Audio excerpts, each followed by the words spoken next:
আর মাত্র কিছুক্ষণের অপেক্ষা, আবার একটা নতুন বছর শুরু। একটা বছর দেখতে দেখতে কীভাবে যেন কেটে গেল, সুখ দুঃখ সব কিছু নিয়ে। জানি না নতুন বছরে আবার কি অপেক্ষা করছে, ভালো নাকি খারাপ। হতে পারে কারোর জন্য খুব ভালো গুড নিউজ নিয়ে এলো, আবার কারোর জন্যে দুঃখের সাগর বইয়ে দিল। আমরা প্রত্যেকেই না শুধু এই নতুন বছরের অপেক্ষায় থাকি যে ভালো কিছু হবে বলে।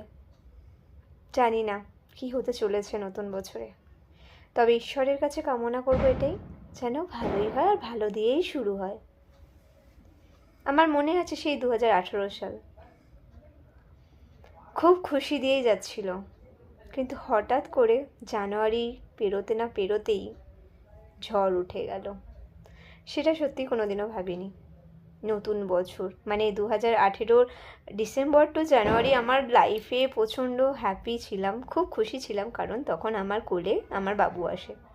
কিন্তু 2019 শুরু, জানুয়ারি শেষ, আর আমার দুঃখের শুরু সেখান থেকেই। তো সেরকমই কিছু না কিছু হতেই থাকে মানুষের জীবনে।